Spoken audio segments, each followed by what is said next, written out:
Hi, my name is Gavin Hogg and I'm an artist working in Limerick. My work in the Hunt Museum was made in Limerick, and I've been working here in this particular studio, I suppose, for 20 years. I spent most of my life in Limerick, and I suppose I'm greatly influenced by the surroundings. But at the same time, I'm deeply interested in painting, so I spend a lot of time looking at exhibitions, reading books, etc. My working routine is very disciplined. I generally get in here to the studio about 7 a.m. in the morning, and I'm here then until about 5:30. In more regular times, pre-COVID, I would probably go to the gym about 3 or 4 times a week in order to break that up.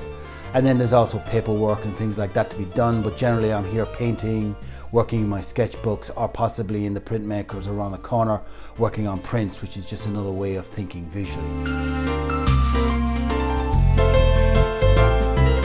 My chief inspiration is my interest in language, all kinds of language. Obviously painting language, visual language, but then verbal language and languages such as psychology, the metaphorical symbolism involved in that.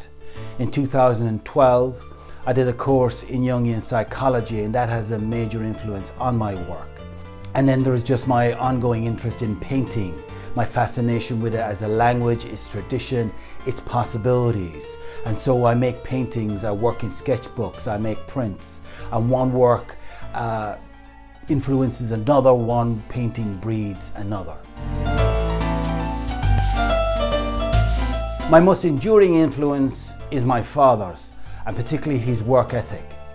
Many years ago, when I was working with him doing some building work, he said there's 2 ways to do something. He said, the very best you can, or just don't bother. Now, there was a bit more emphasis on the just don't bother, but that was the way he did things, the very best you can. And that's the working integrity that I bring to the days in the studio. What I like about painting is the energy, the excitement, the freedom it allows. Then there is the ongoing dialogue with painting history.